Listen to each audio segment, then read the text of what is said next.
Today, I'm going to tell you a story that involves 1 in a million odds, a doctor's office, and a changed outlook on life.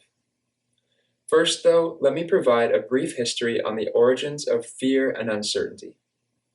For hundreds of thousands of years, humans evolved in an immediate return environment in which our actions delivered clear and quick outcomes. Whether it was running away from a predator, finding shelter, or hunting for food, fear and stress were useful emotions because they helped us take action for problems that could be solved in a short period of time. Humans needed to be certain of their security for the next minutes, hours, or days to ensure their survival. In other words, we have a deeply rooted fear of uncertainty because for almost all of our existence, we lived in an environment where our stressors and our actions in response to those stressors had an immediate impact on our life. In the last several hundred years, however, our society has shifted from an immediate return environment to a primarily delayed return environment. Most of the fear and uncertainty we feel today, whether it's about the pandemic, our jobs, or our relationships, are problems that can't be solved in the present moment. Similarly, most of the actions we take today, whether it's studying to get good grades, working hard for a promotion, or saving for a future retirement, won't have immediate results. So back to the story about 1 in a million odds. In the spring of 2013, at the age of 15, I started experiencing discomfort in my inner ears. At first I brushed it off as being a cold or maybe an ear infection, and I told myself that it would just go away with some rest. Unfortunately, as a week turned into 2 weeks and then into a month, the discomfort was only getting worse.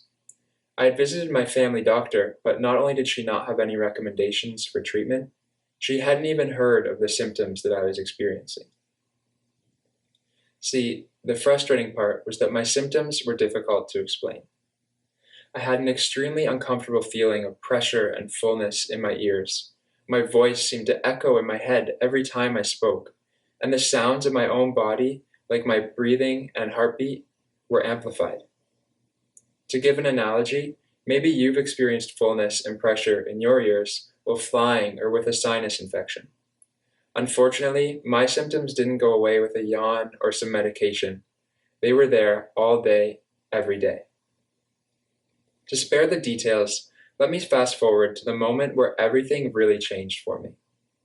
3 years had passed since my symptoms first appeared, and that unsuccessful doctor's appointment had quickly become a trend.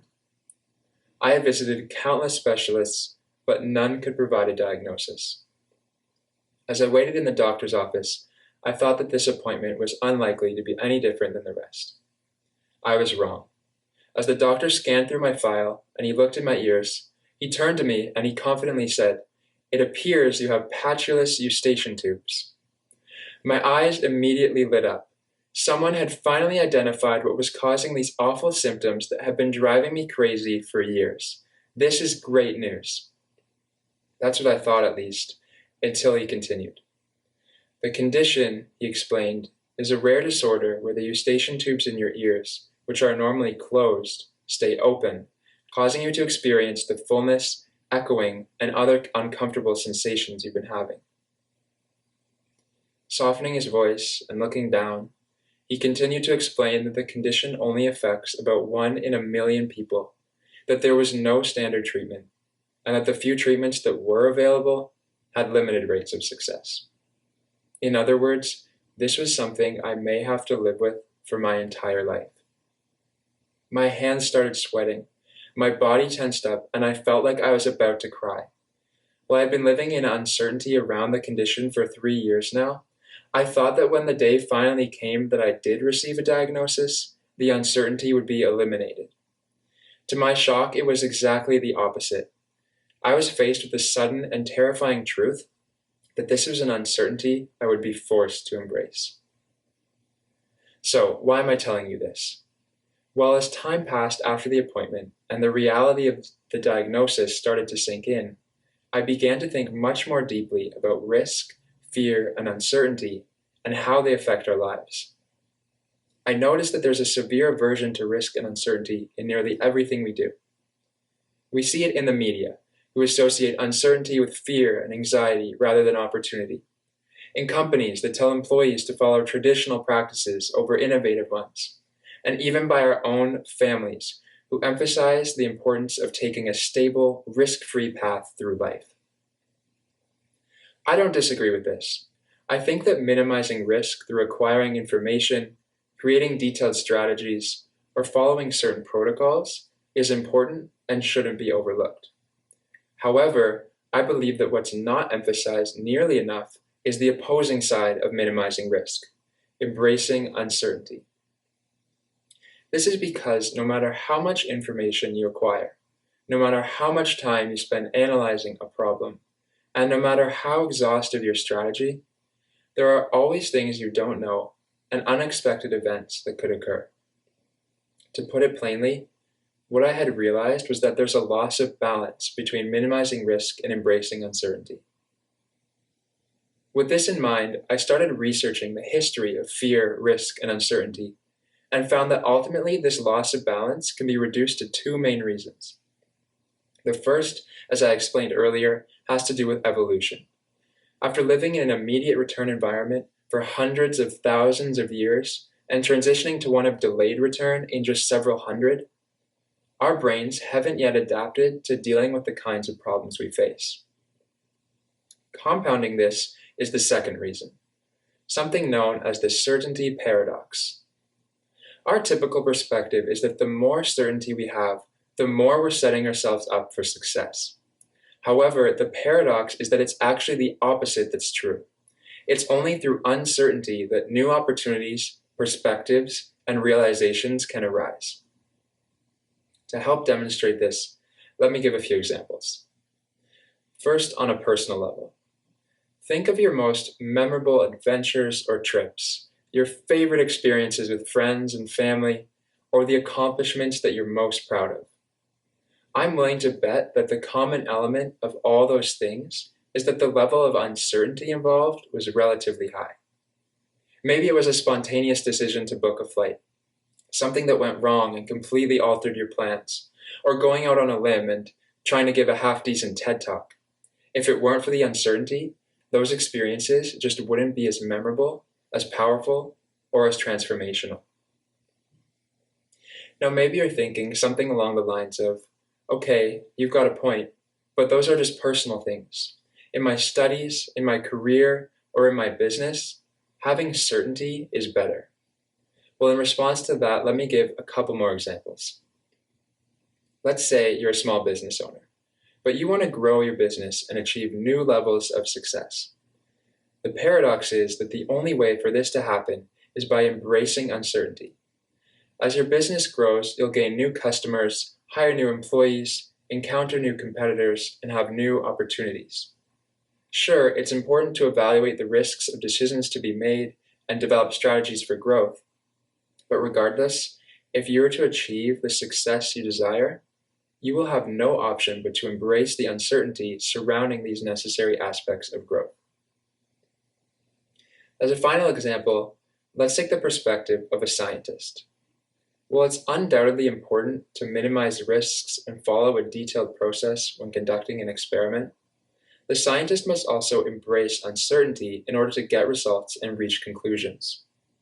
Of course, a sense of uncertainty is at the core of hypothesis and experiment. It's uncertainty that drives the search for knowledge, and if it weren't for embracing uncertainty and discovery, we wouldn't have our current understanding of the world or the technology that's the foundation of our modern society. Hopefully by this point, you have a better understanding for why we as humans have a deeply rooted fear of uncertainty, and how our mindset around uncertainty can affect the decisions we make. Maybe you're even ready to challenge this conventional way of thinking by making the conscious decision to embrace uncertainty.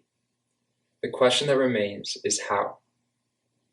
The answer revolves around three distinct yet related aspects: vision, action, and flexibility. First is vision. Creating a vision of what you truly want in life allows you to have something solid to focus on when uncertainty inevitably throws you off. Your vision can be whatever you want, but the most important thing is having reason and clarity. The stronger your reason for setting a specific vision, and the more clearly defined that vision is, the less likely you are to falter when facing obstacles. Second is action. Once you've set your vision, you may feel overwhelmed. How are you supposed to achieve something so ambitious, challenging, or complex? The solution is to leverage the power of the ripple effect. By breaking your vision down into more manageable chunks and taking small, consistent actions every day, something that felt impossible can over time become achievable. Finally is flexibility. This is at the core of embracing uncertainty. No matter how clear your vision and how consistent your action, if you don't have flexibility as unexpected events and challenges occur, achieving your goals will be much more difficult. Being flexible allows you to quickly adapt as uncertainties arise and therefore get back to focusing on your vision and your actions. Let me summarize. There is a loss of balance between minimizing risk and embracing uncertainty, which can be attributed to two main reasons. The first, our brains evolved in an environment in which a fear of uncertainty was useful for solving the types of problems we faced. The second, the certainty paradox causes us to believe that certainty is the path to success, when it's actually uncertainty that opens up new perspectives and opportunities. In order to overcome this way of thinking and embrace uncertainty, we need to focus on vision, action, and flexibility. One more thing, back to the story I was telling you. Fast forward about 5 years from the diagnosis, and that brings us to today, where after countless at-home treatments and several unsuccessful surgeries, I'm still experiencing the same symptoms that started back in 2013. At this point, the only potential treatment that remains is a surgery that would permanently close my eustachian tubes. While this would be likely to eliminate my symptoms, it would be trading my current condition for a lifetime of chronic ear infections and other complications. This isn't to say that I'm giving up or that I'm unwilling to try new treatments, but it's reinforced the realization that this is an uncertainty I will continue to have to embrace for a long time. While I certainly didn't have 1 in a million odds in the way that most people would hope for, I wouldn't have it any other way. If it weren't for these symptoms, my perspective on uncertainty would never have changed. Although our brains may have evolved to fear uncertainty, and the certainty paradox only compounds this fear, uncertainty really is the spice of life. When you eliminate your expectations and embrace uncertainty, you open yourself up to the joys of new feelings, thoughts, strategies, and beliefs. And while I recognize that my ear condition may be rare, the uncertainty I've experienced is not. We all experience uncertainty in our lives in different ways. And even though the past year has brought greater uncertainty than usual, we're bound to experience more in the future. There's a quote from Tony Robbins in which he says, "The quality of your life is directly related to how much uncertainty you can comfortably handle."